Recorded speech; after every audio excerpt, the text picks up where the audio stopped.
শুভ কোজাগরী লক্ষ্মী পুজো। দিনটি ছিল আমার বাড়ির লক্ষ্মী পুজোর দিন। সকাল সকাল উঠে আলপনা টালপনা দিয়ে লুচি ভাজতে বসে গেছি। ফল টল ওদিকে গোছানো হচ্ছে, আমি লুচি ভাজছিলাম।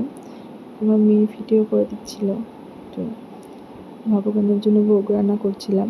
লুচি সুজি এটুকুনি করতে পেরেছি, নাড়ু মুরগি সবই ছিল। সবাই এই দিনটাতে মাকে নিজের মতন করে দিতে চায় রান্না করে, আমরাও দিয়েছিলাম। তাই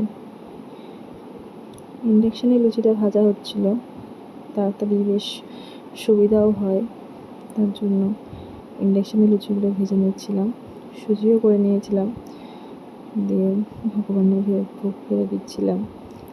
একটু পরে পুরোহিত মশাই চলে আসবে। আমাদের মোটামুটি সব গোছানো কমপ্লিট, চলেও এসেছে পুরোহিত মশাই, পুজোয় বসে গেছে। সবাই মিলে জোগাড় যন্ত্র করে পুজো শুরু হয়ে গেল। প্রায় বিকেল হয়েই গেছিলো তখন পুজো করতে করতে। আরতি হচ্ছে মায়ের, মঙ্গল আরতি। আমরা শঙ্খধ্বনি উলুধ্বনি সব দিচ্ছিলাম। তারপরে আমি একটু পাঁচালি পরে নিচ্ছিলাম মায়ের, পুরোহিত মশাই চলে যাওয়ার পরে। যেটুকুনি পেরেছি ছোট্ট করে আয়োজন করেছি, ছোট্ট করে।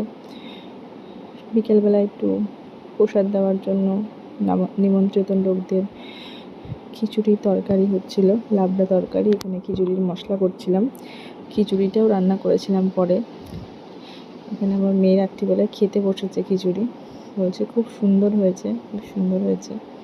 খিচুড়ি খেতে খুব ভালোবাসে। ভোগের প্রসাদ, ভগবানের প্রসাদ সবাই ভালোবাসে।